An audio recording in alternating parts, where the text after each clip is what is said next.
नमस्ते। आज की इस वीडियो में हम बात करेंगे एंटीबायोटिक्स के बारे में। एंटीबायोटिक के समझने से पहले हम उसको संधि विच्छेद करते हैं कि एंटीबायोटिक्स होते क्या है। एंटी मतलब अगेंस्ट यानी कि विरुद्ध, और बायोटा मतलब माइक्रो ऑर्गेनिज्म यानी कि सूक्ष्म जीव जो कि हमें अपनी आंखों से नहीं दिख सकते।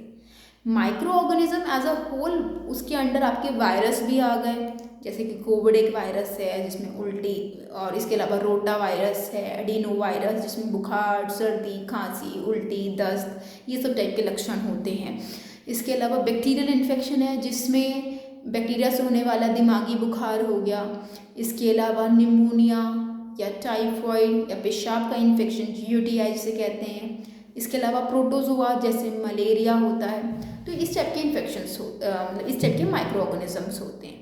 बट हम जिनकी अभी इस वीडियो में बात करने जा रहे हैं, एंटीबायोटिक्स, जो कि यूजुअली बहुत ही इजीली अवेलेबल होता है रैंडमली, कोई भी क्वैक्स और ये केमिस्ट शॉप, झोला छाप एंड ऑल इसको प्रिस्क्राइब कर देते, इसको दे देते हैं। किसी भी आप बुखार में ले आते हैं, ये इस टाइप का फॉर्मुलेशन होता है, जो सिरप होता है पाउडर्ड फॉर्म में आता है। इसमें अलग से लिक्विड डाल के आप इसे शेक करके इसको पूरा सिरप बनाते हैं। और ये अलग अलग नामों में होता है, जैसे कि अमोक्सिक्लैव या अमोक्सिसिलिन, आपका क्लोरामफेनिकोल जो कि प्लेन लिक्विड फॉर्म में ही आता है, एजिथ्रोमाइसिन, सिफिक्सिम, सिफपोडॉक्सिम इत्यादि। तो अक्सर एंटीबायोटिक बहुत ही रैंडमली मिसयूज होता है। इवन इस कदर तक यूज़ होता है कि जैसे कि पैरासीटामोल के साथ एंटीबायोटिक देना लोग मैंडेटरी ज़रूरी समझते हैं कि इसके बिना तो बुखार उतरेगा नहीं, और ऐसा ही कभी कभी डॉक्टर्स भी प्रिस्क्राइब करते हैं, जो कि गलत है क्योंकि अधिकतम इन्फेक्शन वायरस से होते हैं। एंटीबायोटिक बहुत ही एक इम्पॉर्टेंट दवा है जिसके बहुत ही कम जगह ज़रूरत होता है, और जहाँ ज़रूरत होता है उसको सही दिनों के लिए देना होता है। तो पहली बात समझिए, एंटीबायोटिक सही जगह, सही दवा, सही मात्रा में, सही दिनों के लिए, और आपका प्रॉपर कोर्स होना बहुत ज़रूरी है जब भी आप एंटीबायोटिक शुरू करते हैं। तो इस चीज़ को समझिए कि एंटीबायोटिक बुखार की तरह नहीं है कि बुखार हुआ तो उसके साथ दे दिया, बट एक बहुत ही इम्पॉर्टेंट दवाई है जिसका मिसयूज़ बढ़ता जा रहा है। आप जैसे कि टीवी में ऐड देखते होंगे आजकल कि अरे मॉर्टिन बन गया है और भी शक्तिशाली, या ऑल आउट बन गया है और भी शक्तिशाली। आपने कभी सोचा कि ऐसा क्यों हो रहा है? क्योंकि जो मच्छर थे, एक तरीके सिंपल है, बहुत ही रफ और जो इजीली अवेलेबल, आपको समझ आ जाएगा, इस टाइप एग्जांपल दे रहे हैं कि मच्छर जो पिछला फॉर्मुलेशन था वो उन पे अब बेअसर है। अब मच्छर और स्ट्रांग हो गए हैं, उनको पिछले वाले उससे फर्क नहीं पड़ रहा। ऐसे ही आप खेती में देख सकते हैं कि पहले कम कीटनाशक डाल के भी कीड़े मर जाते थे, कीटाणु मर जाते थे, लेकिन अब नहीं मरते। अब उन्हें ज़्यादा मात्रा में कीटनाशक डालना पड़ता है, और कभी कभी कीटनाशक फिर भी असर नहीं करता और फसल खराब हो जाती है। ऐसा ही हो रहा है एंटीबायोटिक्स के साथ।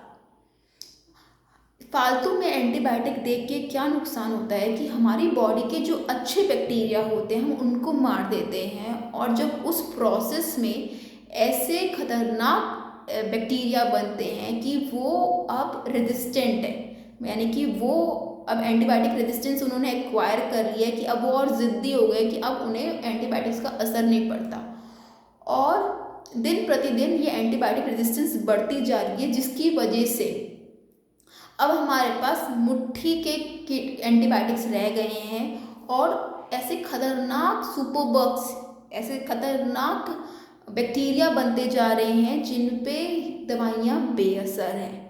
और कभी कभी जो इंस्टीट्यूशंस हैं, जैसे कि जब पेशेंट लंबे टाइम के लिए एडमिट होता है तो उसे नोसोकोमियल हॉस्पिटल एक्वायर्ड इन्फेक्शन हो जाते हैं। वो इतने टफ, इतने क्या कहेंगे, इतने स्ट्रॉन्ग बैक्टीरिया होते हैं जिनको मारने के लिए लिटरली हमारे पास दवाइयाँ ही नहीं बच रही हैं, तो जिसकी वजह से हम पेशेंट खो बैठते हैं। तो ये बढ़ती हुई एक तरीके से महामारी है एंटीबायोटिक रेजिस्टेंस। इसको अगर हम अभी नहीं समझें तो शायद बहुत लेट हो जाएगी, क्योंकि नए एंटीबायोटिक्स बहुत स्लोली बन रहे हैं, इतने टफ स्ट्रॉन्ग नहीं बन पा रहे, लेकिन रेजिस्टेंस बढ़ती जा रही है। तो आगे आने वाला टाइम बहुत ख़तरनाक हो सकता है। तो इस चीज़ को आप टाइम रहते समझिए। एंटीबायोटिक्स ऐसे ही मत लें, और आप अपने डॉक्टर को भी क्वेश्चन करिए कि एंटीबायोटिक क्यों।